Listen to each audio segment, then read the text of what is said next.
Welcome to class 9th biology children. In our previous classes we have discussed chapter 1, 2, 3 and bit part also from chapter 1 to 3. Okay. Now we are going to start chapter 4 plasma membrane. Come to the chapter 4 plasma membrane. This is our chapter 4. What in about plasma membrane? Plasma membrane is also called cell membrane. Plasma membrane is also called cell membrane. It's a membrane which can be found in both plant and animal cells. Let us come to observe plant cell and animal cell. Plant cell and animal cell. Here, in case of plant cell, this is plant cell diagram. In case of plant cell, cell wall is the outermost layer. Cell wall is the outermost layer. Inside of cell wall there is a chance to see plasma membrane.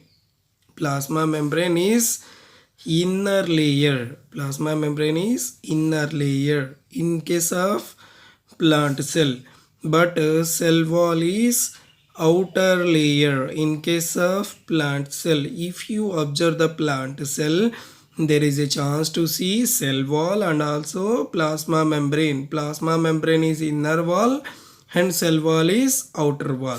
Let us see in case of animal cell consisting plasma membrane only but not cell wall. Cell wall is absent. CW means cell wall. Here cell wall is absent, but in case of animal cell, plasma membrane only present, cell wall is absent, and this plasma membrane acts as like a outermost layer in case of animal cell.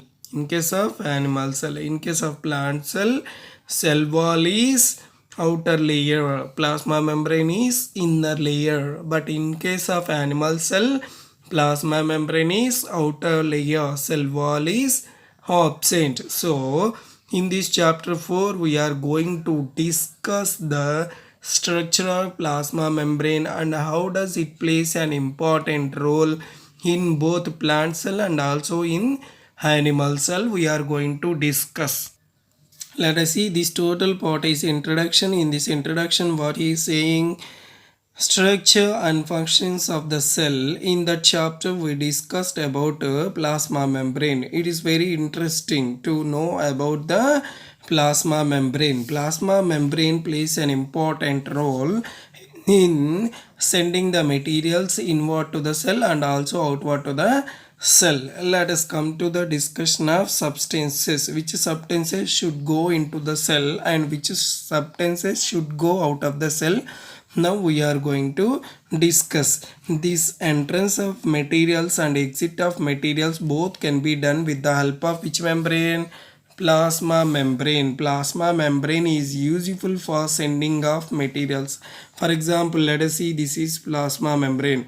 This plasma membrane is useful for sending of materials into the cell and also useful to remove some harmful materials from cell. So which material should go into the cell and which material should go out of the cell? Now we are going to discuss. Oxygen. Oxygen, is it useful to the cell or not?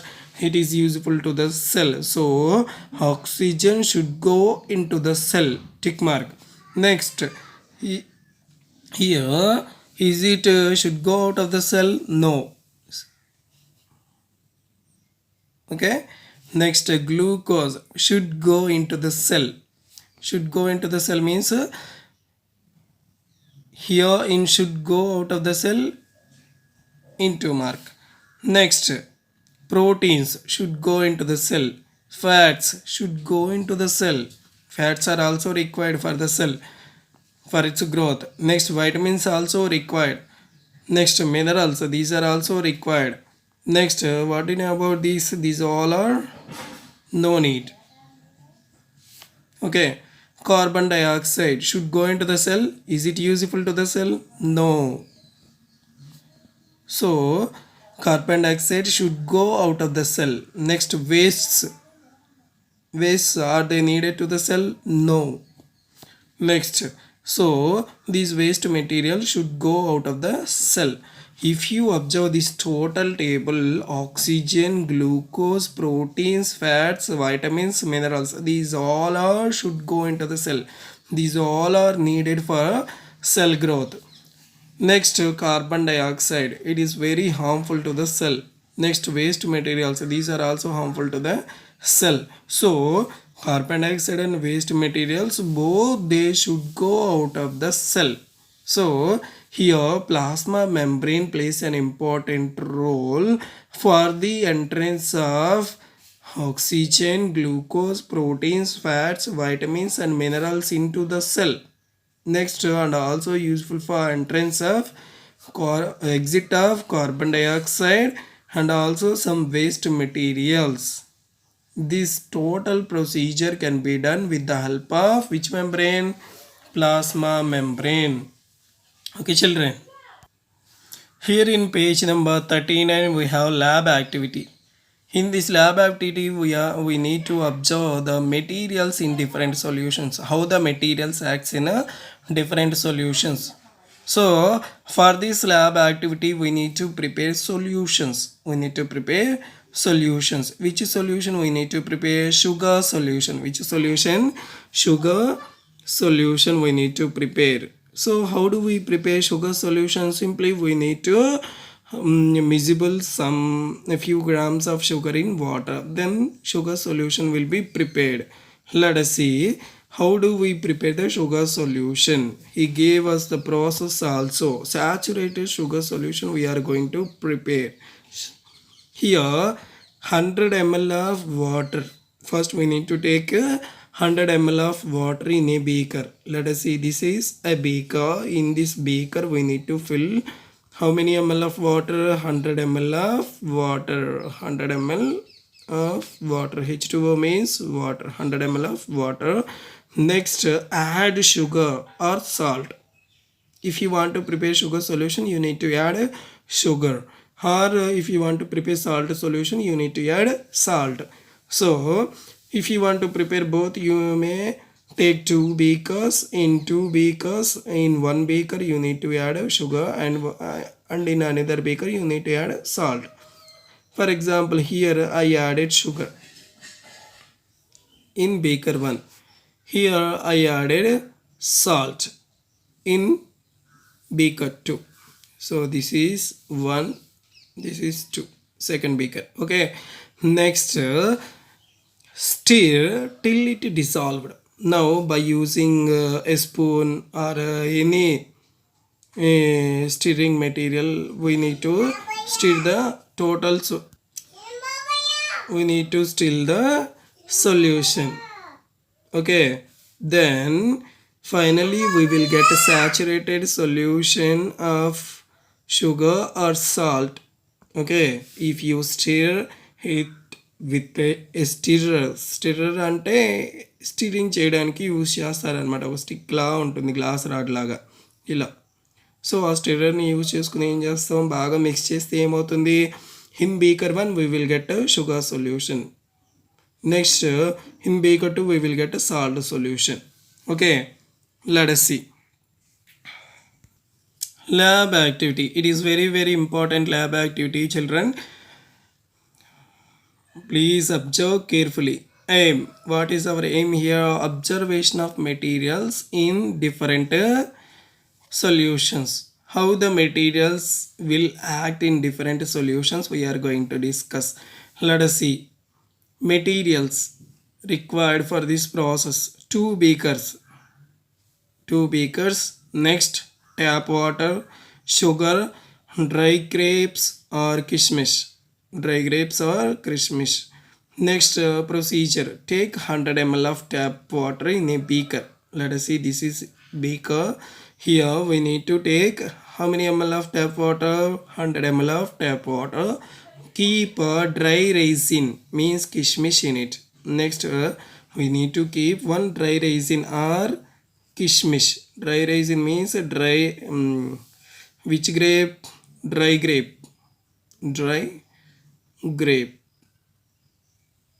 Okay, so first we need to take 1 large glass beaker. In that glass beaker we need to fill it with 100 ml of water. Which water? Tap water. Next we need to insert one dry grape. Leave it for 1 hour. Leave it for 1 hour. Observe what happened. What has happened? Take it out and compare it with the dry resin. Is there any change in the size of the kishmish? Yes. Yes. After 1 hour, if you observe the dry grape size, it will increases. It will increases. Before experiment, that kishmish is looks like this manner. But after doing or after completion of 1 hour, if you observe the kishmish, its size is gradually increases. Why? What the reason? If you kept dry grape in water, then what will happen? The water will enters into the dry grape.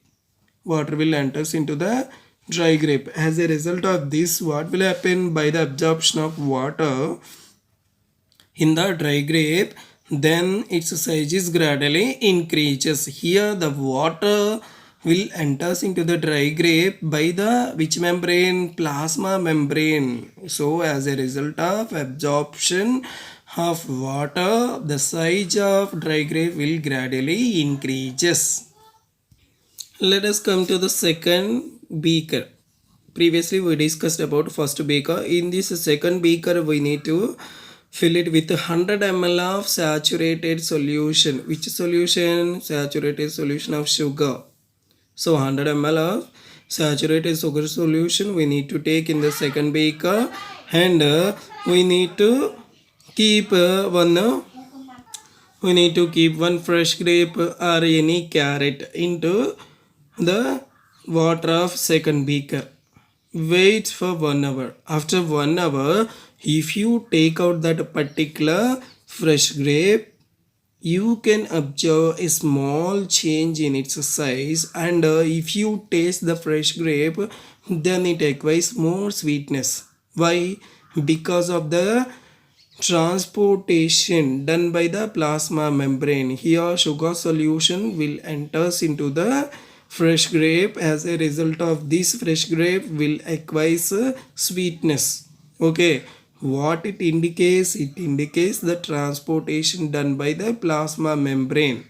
Okay children, so in this class what we discussed in lab activity, if you kept the dry grape in tap water, because of the plasma membrane, water and other materials will enters into the dry grape, then the dry grape size will be gradually increases, which indicates that the plasma membrane shows permeability. Permeability means allows materials through it.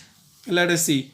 In beaker 2, if you kept fresh grape in a beaker which contains 100 ml of saturated sugar solution in it, after 1 hour, if you observe the taste of that fresh grape, it acquires more sweetness. Why? Because of the transportation done by the plasma membrane. Okay, okay children. Next, some material should go into the cell and some materials should go out of the cell. So which material should go into the cells? Oxygen, glucose, proteins, fats, vitamins, minerals. These all are necessary or required for the cell growth. So these materials should go into the cell. Next, which materials should go out of the cell? Carbon dioxide and waste materials should go out of the cell. So plasma membrane is useful for the entrance of useful materials and for the exit of unuseful materials, means carbon dioxide and waste. Okay children, today's class is completed. In our next class we are going to discuss next activity or next lab activity we are going to discuss. Today I am going to give you this lab activity. Don't prepare from your lesson, it has so many mistakes in it. So prepare this lab activity from textbook only. Don't prepare from your study materials or from any other materials. So you should follow the textbook only. Okay children, thank you.